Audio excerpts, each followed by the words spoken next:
신년 특별 저녁 기도의 둘째 날입니다. 어제 우리 박동호 목사님을 통해서 은혜로운 말씀을 통해서 우리가 함께 시간을 나누고 함께 기도했습니다.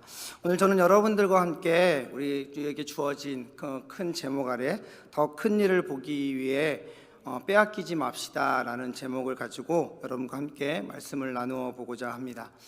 역사라는 단어를 여러분들 아실 것입니다. 역사는 기록된 것을 말하고 있습니다. 역사를 기록하는 많은 이유들이 있는데요, 그 많은 이유들 가운데 한 가지를 꼽는다면 후손들로 하여금 조상들의 이야기를 배우고 더 좋은 미래를 만들어가기 위해서 이 역사를 만들고 기록한다라는 이유가 있습니다. 그래서 역사를 통해서 잘했던 일, 좋았던 일, 또 축하받은 일 등을 우리는 배울 수가 있습니다. 또한 실패한 일도, 고난의 일도, 다시는 겪지 말아야 할 그런 일들도 우리는 역사를 통해서, 그렇게 좋지 않은 이야기조차까지도 역사를 통해서 우리는 그것을 배울 수가 있습니다. 여러분, 교육이라는 단어 또는 의미, 또 교육에 대한 열정, 이런 것들을 생각하면 아마 여러 가지 것들이 떠오르실 것입니다. 또 그 가운데 빼놓을 수 없는 것이 유대인들을 생각할 수 있는데요, 유대인들은 자녀들에게 철저하게 역사를 가르치면서 유독 고난의 이야기, 패배의 이야기를 강조하면서 철저히 자녀들을 가르친다고 합니다. 할아버지가 아버지와 어머니에게, 아버지가 아들과 딸에게 그렇게 그것들을 가르치고 배우게 합니다. 조상들의 고난과 패배의 이야기를 전하면서 다시는 이런 일이 일어나지 않기를 바라는 그런 마음으로 자녀들을, 그렇게 후손들을 교육한다라고 이야기합니다. 예루살렘을 방문해 보신 분들이라면 아마 아실 것인데요, 그곳에 가면 아주 잘 만들어진 국립박물관이 하나 있습니다. 이름이 붙여졌는데 야드 바셈이라고 붙여져 있는 홀로코스트 박물관입니다. 개인적으로 저는 박물관을 그닥 그렇게 좋아하는 편은 아닌데요, 제가 예루살렘을 방문할 기회가 생긴다면 여기를 꼭 한번 방문해보고 싶은 그런 욕심이 생기는 곳이기도 합니다. 이곳은요, 이름에서 우리가 알 수 있듯이 이 이름에 붙여진 야드바셈이라는 것은요, 야드라는 기념, 기억이라는 뜻, 그 단어에 그걸 가지고 있고요, 그리고라는 뜻을 갖고 있는 바라는 단어, 이름이라는 뜻을 갖고 있는 쉔이라는 단어를 합쳐서 만들어져 있는 단어입니다. 그래서 말 그대로 이 단어의 뜻은 이름을 기억하라라는 뜻을 지니고 있습니다. 이곳은 무엇입니까? 독일 나치들에 의해서 600만 명 이상의 유대인들이 죽어갔던 그 날들을 기억하고 그들의 이름들을 기억하고 함께 기억하며 잊지 않기 위해서 그들이 세운 기념관입니다. 이러한 홀로코스트 박물관은요, 예루살렘만 있는 것이 아니라 유대인들은 유독 전 세계에 이와 비슷한 박물관을 짓거나 아니면 기념문들을 세워서 자신들의 그런 고난의 역사와 순환의 역사, 고통받았던 그 역사들을 후손들에게 가르치고 알리고 있다는 사실입니다. 이 야드 바셈이라는 박물관에 이런 글귀가 하나 적혀져 있는데요, 제가 한번 읽어보겠습니다. 망각은 쫓겨남을 자초하나 기억함은 구원함의 비밀이다. 다시 한번 읽겠습니다. 망각은 쫓겨남을 자초하나 기억함은 구원함의 비밀이다. 굳이 영어로 읽지는 않겠지만요, 이 말은 어떤 의미를 담고 있는 것일까요? 오늘 본문 사무엘상 4장은요, 역시 좋은 날, 행복한 날, 우리가 승리를 기념하는 날을 이야기하고 있지 않습니다. 이스라엘의 패배의 날, 슬픔의 날, 그런 날들을 성경은 오늘 우리에게 말하고 있습니다. 특별히 여호와의 법궤를 빼앗긴 날이기도 합니다. 전쟁에서 패배한 것도 모자라서 여호와의 법궤까지 적들에게 빼앗겼던 수치를 보인 날이 바로 오늘 본문 저와 여러분들에게 함께 읽었던 그 내용들입니다. 저는 사랑하는 여러분들과 함께 이스라엘의 이런 패배의 날, 여호와의 법궤까지 빼앗긴 치욕의 날을 묵상해 보면서 이를 반면교사 삼아 2023년에 저와 여러분들에게 주신 이보다 더 큰 일을 보리라라는 이 주제 아래에서 이보다 더 큰 일을 보기 위해 우리가 빼앗기지 말아야 할 것들이 무엇인지를 한번 생각해 보면서 나누어 보려고 합니다. 우리가 더 큰 일을 보기 위해서 빼앗기지 말아야 할 것, 그 첫 번째는요, 가정을 빼앗기지 말아야 한다라는 것입니다. 가정을 빼앗기지 말자라는 것입니다. 본문은 아주 비극적인 한 가정을 소개합니다. 바로 엘리 제사장의 가문입니다. 엘리 제사장은 하나님의 직분을 맡게 됩니다. 이 직분을 수행하는 것은 가문의 영광이고 가문의 축복인 일입니다. 그런데 엘리는 이 직분을 소홀히 여기고 있는 것을 바라보게 됩니다. 자신의 직분을 소홀히 여길 뿐더러 엘리의 자기의 자녀들까지도 올바르게 가르치지 못하고 있는 모습을 성경은 이야기하고 있습니다. 사무엘상 2장 12절은 이렇게 기록합니다. 엘리의 아들들은 행실이 나빠 여호와를 알지 못하더라 라고 말하고 있습니다. 엘리의 두 아들은 이스라엘 백성들이 하나님께 드린 그 고기를 자신들의 것으로 취하는 만행까지 저지르고 살았습니다.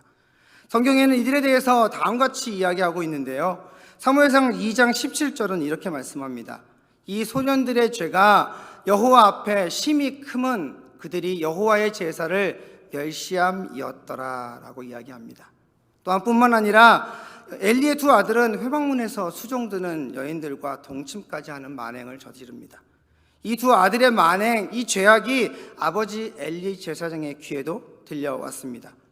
보편적인 아버지라면요, 일반적인 우리의 아버지라고 생각한다면 내 아들들이 그런 죄악, 그런 만행을 저지르고 있다는 소식을 듣는다면 어떤 행동을 취하겠습니까? 아들을 불러다가 혼을 내고 묻고 따지고 회개시키고 돌이키게 하고, 아니면 더 나아가서 많은 사람들 앞에 다시는 이런 일이 일어나지 않게끔 하기 위해 그렇게 훈계하고 가르치는 것이 보편적인 아버지의 모습이지 않을까요? 그런데 말입니다, 여러분. 엘리 제사장은 어떤 모습을 보이고 있냐는 말입니다. 사무엘상 2장 24절에 보면요, 내 아들들아 그리하지 말라. 내게 들리는 소문이 좋지 아니하니라. 너희가 여호와의 백성으로 범죄하게 하는도다 라고 그냥 마무리하고 있다는 것입니다. 소문을 듣고 무언가 바로잡으려고 하기보다는 너무나 쉽고 단순하게 내게 들리는 소문이 좋지 않아, 그러니까 그냥 그렇게 행동하지 마라, 끝, 이러고 지나갔다라는 겁니다. 중대한 범죄를 저지른 자신들의 아들들을 향해서 어떤 것을 바꾸려고 어떤 것을 죄인 취급하기보다는 그냥 어린아이가 소꿉장난하다가 저지른 실수를 그냥 너 그렇게 하면 안 되지, 이렇게 해봐, 그냥 이렇게 하고 지나갔다라는 것입니다. 결국 성경은요 25절에 보시면 이렇게 고백하는데요, 그들이 자기의 아버지의 말을 듣지 아니하였으니라고 이야기하면서 성경이 하나님으로부터 심판이 그 아들들에게 임하게 될 것이라는 것을 예고하고 있는 것을 보여주고 있습니다. 하나님의 거룩한 일을 감당하는 제사장의 가문에서 자녀들을 잘못된 일들을 올바르게 바로잡지 못하고 작은 소문처럼 취급해 버림으로 인해서 아버지를 무시하게 되고 아버지의 권위도 잃어버리게 하는 일들이 발생한 것입니다. 나아가서 블레셋과의 전투에서 여호와의 법궤까지 잃어버렸을 뿐만 아니라 이 두 아들도 죽게 됩니다. 아들들의 죽음에 대한 소식을 들은 엘리 제사장에 대해서 성경은 의자에서 뒤로 넘어져서 문 곁에서 목이 부러져 죽었다라고 슬픈 사건을 말하고 있습니다. 이 가정의 비극이 이것으로 끝났으면 좋겠지만 끝나지 않았습니다. 엘리 제사장의 아들 비느하스가 죽었다는 소식을 임신 중이었던 아내가 듣게 됩니다. 갑자기 해산을 하게 되겠고 아이를 낳고 그 아내도 죽게 됩니다. 이게 무슨 일입니까? 거룩한 하나님의 제사장의 가정에서 일어난 이 사건은 우리들에게 무엇을 말해주고 있는 것일까요? 성경은 저와 여러분들에게 가정을 믿음으로 신앙으로 지켜야 한다라고 그렇게 말해주고 있습니다. 경건한 가정을 만들어주고 그렇게 만들어가고 그렇게 살아가기 위해서 자녀들을 가르치고 나 또한 삶으로 자녀들에게 보여주어야 한다라고 그렇게 말씀하고 있다라는 것입니다. 여러분들에게 가정을 신앙으로 또한 믿음으로 세우기 위해 애쓴 한 여인을 소개해 보고자 합니다. 18세기의 영적 운동을 이끌어갔던 존 웨슬리 목사님을 아실 것입니다. 이 웨슬리 목사님의 어머니 수잔나 웨슬리를 저는 여러분들에게 소개하고자 합니다. 그녀는요, 탄광촌에서 가난하고 어렵게 살아가는 광부들을 섬겼던 목사의 아내이었습니다. 그녀는 자녀를 무려 19명을 낳았고요. 근데 그 중에 11명은 일찍 죽게 되고 나머지 8명을 키우게 됩니다. 그녀는 스스로 교사가 되어서 자녀들을 가정교육과 종교교육을 엄격히 시키면서 그렇게 가정을 이끌어갔습니다. 매일 저녁 6시부터 9시까지 가족 성결 기도회를 가졌고 한 주에 한 끼 이상 금식을 시켰고 무슨 일이 있어도 아무리 바빠도 하루에 3번은 소리내어 기도하게 시켰다고 합니다. 자녀들이 안일한 생활을 하지 않도록 엄격하게 훈련을 시키고 그렇게 생활을 해갔다라고 합니다. 만약 여러분들의 가정에서 어머니인 입장에서 아버지인 입장에서 자녀들을 이렇게 훈련시켰다면 지금 이 시대의 가정들은 어떻게 될까요? 아마도 다 가출하거나 아니면 어머니 아버지를 경찰에 신고하거나 뭐 이런 일들이 되겠죠. 그렇게 되기를 바라서 여러분들께 말씀드리는 것이 아니라요, 저와 여러분들은 우리들의 부모님으로부터 어떤 영적 훈련을 받았으며 우리들의 자녀들에게 어떻게 영적 훈련을 시키고 있는지 우리는 생각해 보았으면 하는 말입니다. 수잔나는요, 아이들이 잠자리 들기 전에 매일 이렇게 묻고 답하는 일을 하였습니다. 이렇게 이야기합니다. 얘들아, 너희가 누구냐? 아이들이 대답합니다. 우리는 위대한 어린이입니다. 엄마가 얘기합니다. 누가 너희를 위대하게 했느냐? 자녀가 대답하죠. 하나님이 우리를 위대한 사람이라고 하셨습니다. 또 수잔나가 이야기합니다. 그러면 너희는 지금 무엇을 하고 있느냐? 자녀가 대답합니다. 예, 우리는 지금 역사를 창조하고 있습니다. 수잔나가 말합니다. 그 일은 누가 시켰느냐? 자녀들이 대답합니다. 우리를 위대하게 쓰기 위해 원하시는 하나님이 시키셨습니다. 라고 이 질문과 답을 자녀들과 매일 밤 주고받았다고 합니다. 진짜 혹독한 훈련을 받은 아이들 같습니다. 그 가정에서 웨슬리 목사님이 자랐고 시대에 쓰임받는 종이 되었습니다. 아마도 지금 북한 같은 곳에서 정신적으로 육체적으로 집중교육을 받는 아이들보다 어쩌면 더 심한 교육을 받았다라고 생각해 볼 수도 있을 것 같습니다. 또 이런 일도 있었다고 합니다. 아이 중에 영적으로 흔들리는 모습을 어머니가 발견하게 되면 그 아이를 데리고 기도실로 향했습니다. 그리고 아이의 손을 잡고 간절히 하나님 앞에 기도했습니다. 한참을 아이와 함께 기도를 하다 보면 아이가 어머니에게 이렇게 고백했다고 합니다. 어머니, 사실 저는 요즘 찬송을 부르는 것이 너무 재미없어요. 기도하라고 어머니가 시켜서 하기는 하는데 진정 기도는 못하고 있어요. 이렇게 아이가 어머니에게 고백을 하면 어머니 수잔나가 이렇게 대답을 해줬다고 합니다. 그래, 너가 그런 상태인 것을 하나님이 나의 눈에 보여주게 하셨어. 내가 이렇게 너와 함께 간절히 기도한 거야.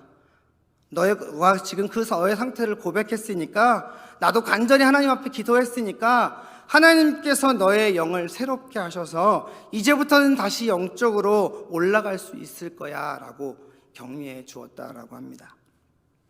사랑하는 여러분, 새해에는 우리는 하나님께서 보여주시고 또 이루어 주실 더 큰 일들을 보기 위해서 우리는 가정을 절대 빼앗기지 말아야 합니다. 세상에, 사단에게 우리들의 가정을 빼앗긴다면 우리는 그 더 큰 일들을 볼 수 없을 것입니다.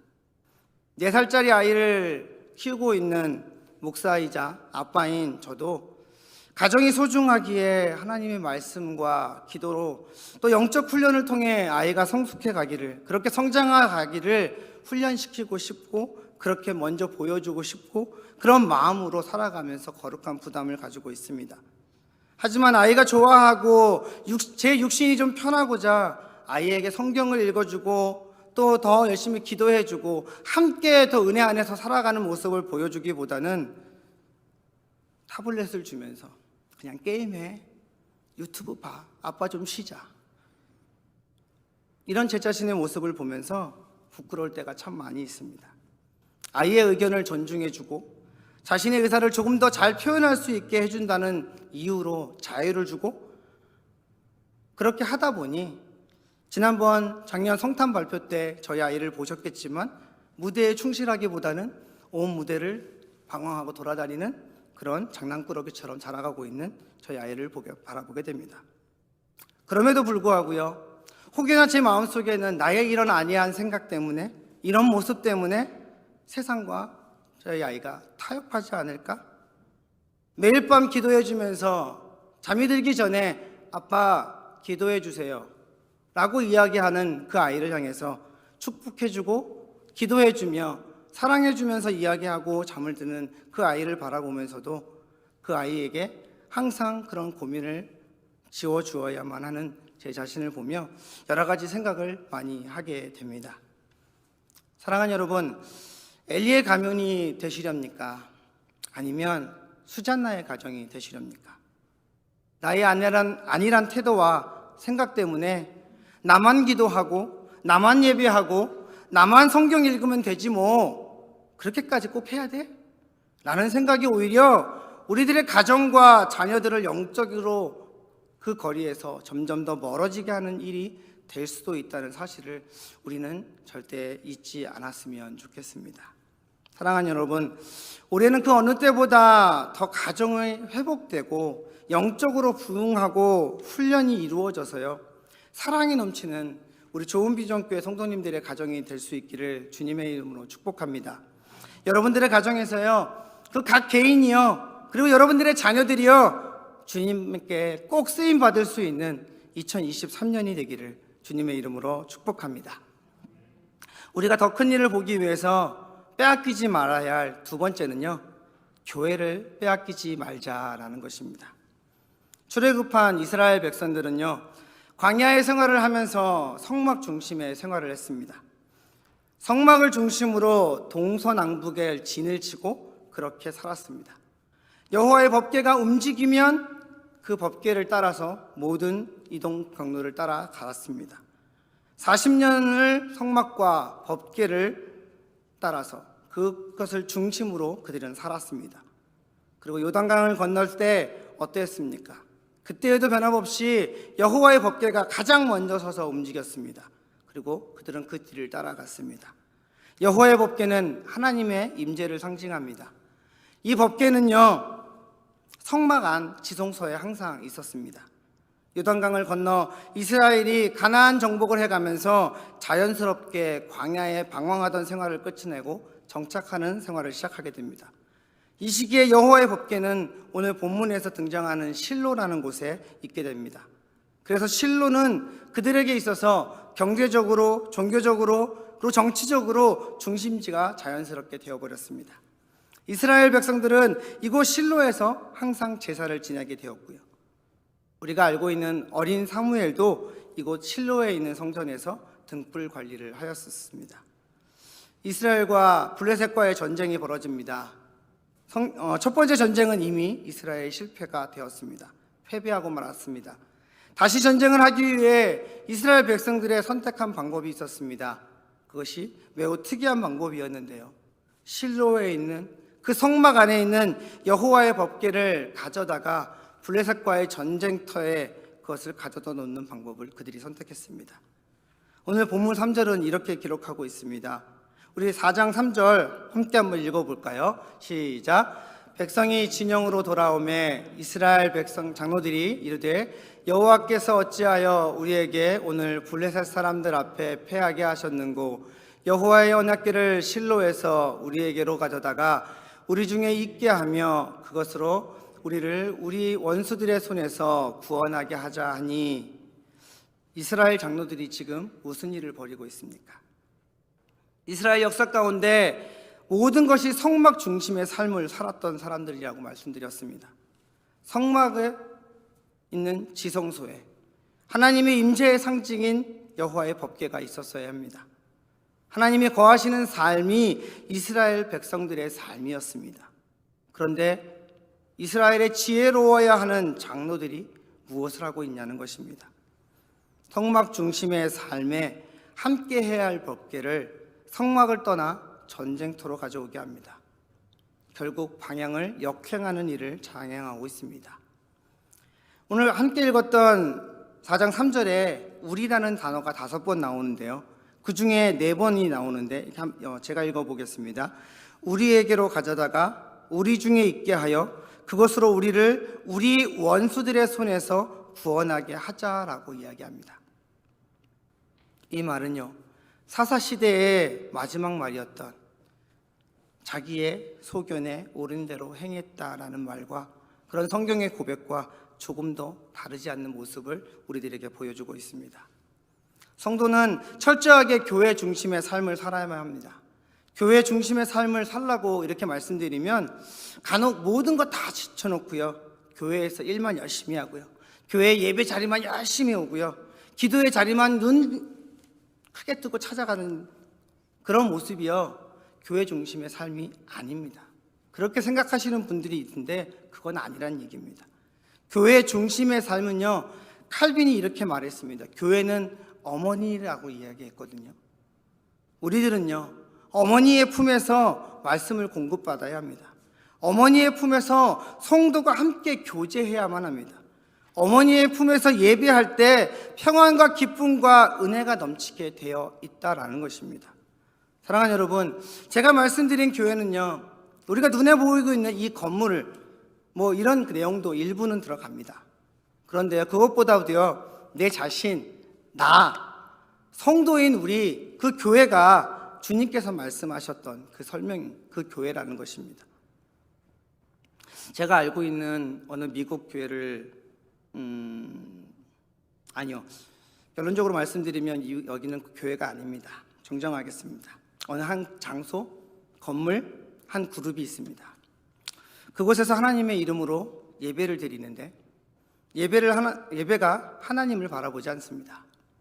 찬양하고 기도하고 서로 인사하고 그런 모습들이 너무나 아름답고 좋아 보이지만 그곳에서는 하나님이 중심이 되지 않습니다. 교제가 중심이고 사람이 중심입니다. 건물에는 버젓하게 십자가가 걸려 있고 건물의 사이즈도 굉장히 큽니다. 교회라는 간판도 떡떡하니 걸려 있고 예배라는 이름으로 시간과 장소, 집회가 진행될 것이라고 광고도 써여 있고 광고도 그렇게 냅니다. 그러나 그곳의 중심은 하나님이 계시지 않습니다. 왜냐하면 이스라엘의 장로들이 벌인 만행처럼 그들의 눈에 보이는 법계 중심의 모습이 있기 때문입니다. 사랑하는 여러분, 우리 새해에는요, 더욱 모이기를 힘썼으면 좋겠습니다. 예배의 자리로 모여야 합니다. 그리고 기도의 자리로 모여야 합니다. 영적 회복이 일어나는 자리로 그렇게 모여서 그것이 넘쳐나야만 할 줄로 믿습니다. 우리가 이를 위해서 우리는 교회를 빼앗길 수 없습니다. 눈에 보이는 건물의 교회도 필요합니다. 모여야 하니까요. 그러나 더 중요한 것은요, 영적인 교회인 내가 하나님의 임재를 경험하고 그렇게 교회로 살아내어야 한다기 때문입니다.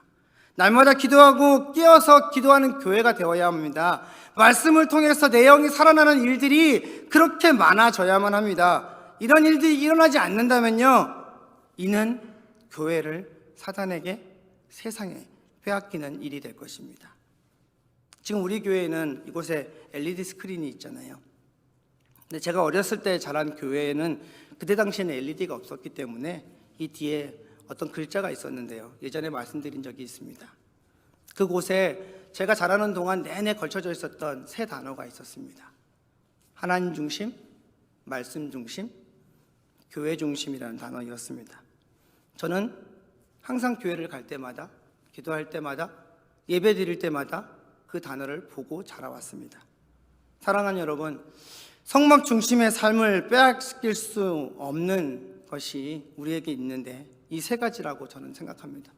하나님 중심, 말씀 중심, 교회 중심 말입니다. 우리가 더 큰 일을 보기 위해서 빼앗기지 말아야 할 그 세 번째가 있는데요, 그것은 하나님을 빼앗기지 말자라는 것입니다. 블레셋과의 1차 전쟁이 실패했다라고 말씀드렸습니다.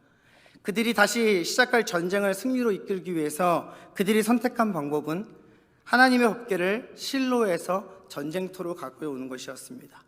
법궤는 하나님의 임재의 상징이라고 말씀드렸습니다. 이 법궤가 전쟁터에 도착할 때 군사들은, 장로들은, 리더들은 그렇게 확신했습니다. 그렇게 소리 질렀습니다.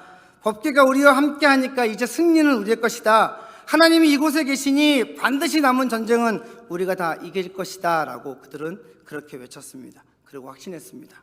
그런데 여러분, 그들의 확신은 물거품이 되어버렸습니다. 오히려 그들의 패배는 1차 때보다 더 크게 패배하게 됩니다. 2차 전쟁으로 인해서 무려 3만 명이라는 사람들의 목숨이 사라지게 됩니다. 그리고 하나님의 임재의 상징이었던 법궤까지도 빼앗겨 버리고 말았습니다. 그들이 그렇게 믿었고, 그렇게 확신했고, 그렇게 전쟁에서 승리로만 갈 수밖에 없었던 이유에 대해서 얘기했는데 그들은 왜 패배를 하였습니까? 그들은 하나님을 빼앗겼기 때문입니다. 정확히 말하면 그들의 죄악 때문이었죠. 그들은 자신들이 믿고 의지하고 확신했던 법궤라는 우상을 하나님을 대신하고 하나님을 빼앗겨 버렸다는 것입니다. 시편 78편 56절에서 60절 말씀 이렇게 있는데요. 우리 함께 한번 읽어봤으면 좋겠습니다. 56절부터 60절인데요. 스크린을 보면서 우리 함께 읽어봤으면 좋겠습니다. 있나요? 네, 감사합니다. 네, 우리 시편 78편 한번 읽어보겠습니다. 시작.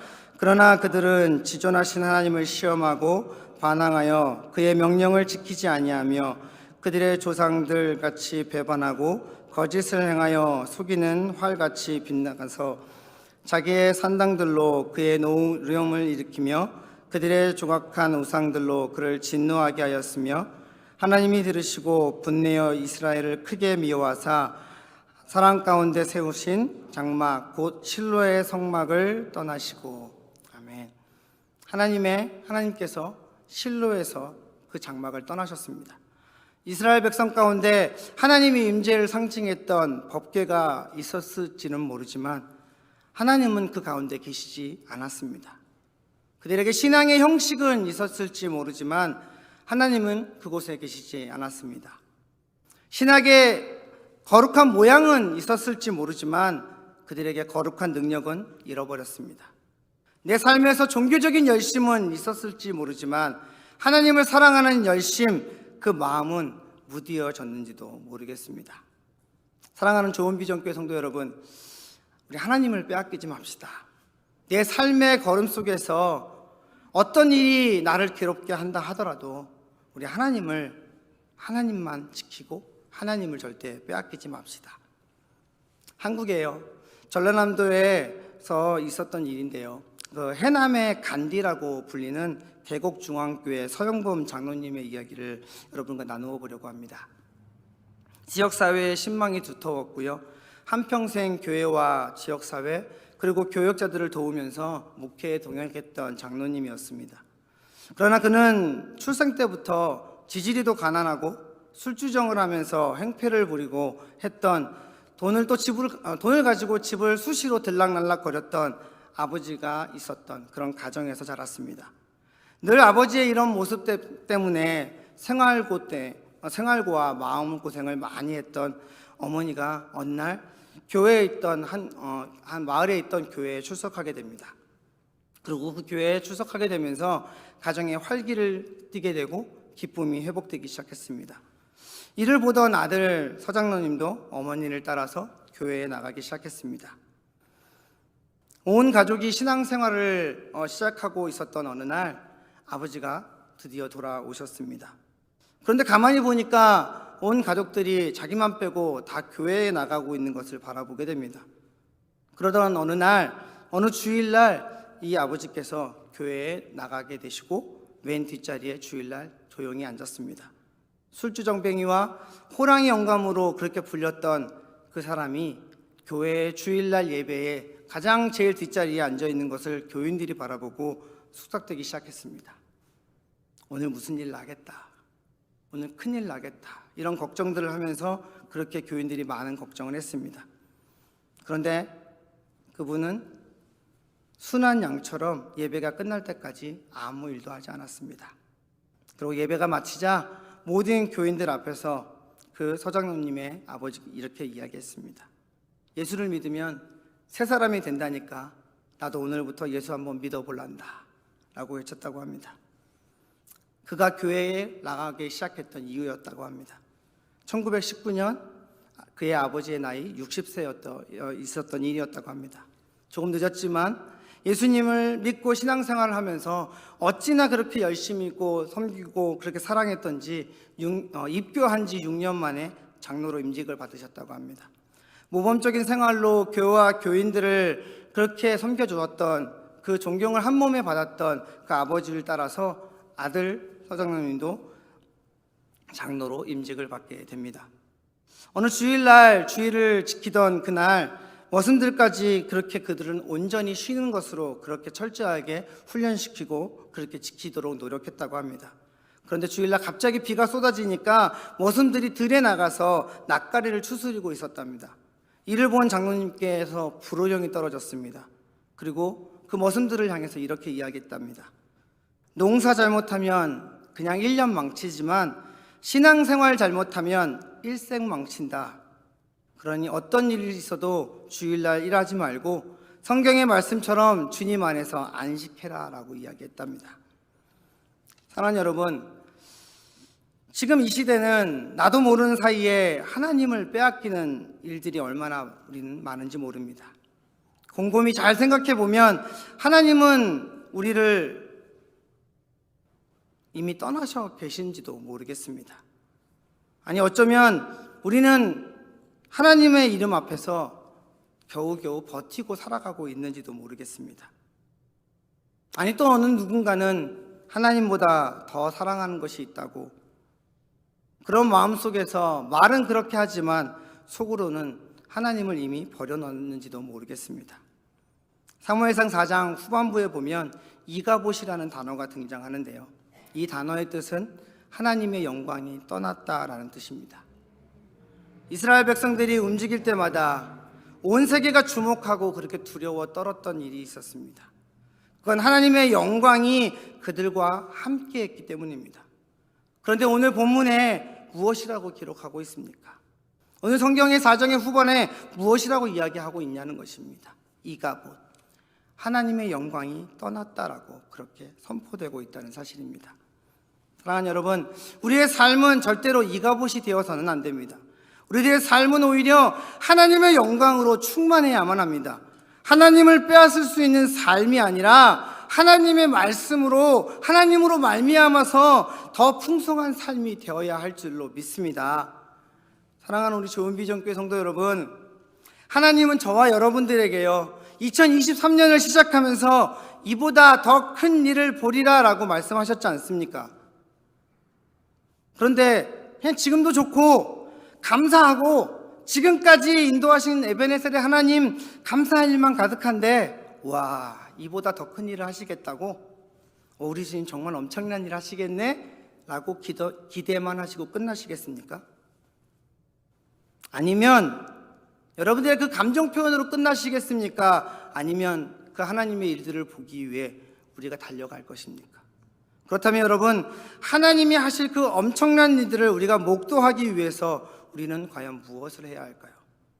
아니, 우리는 과연 무엇을 빼앗기지 말아야 하겠냐라고 저는 묻고 싶습니다. 그래서 저는 3가지를 말씀드렸습니다.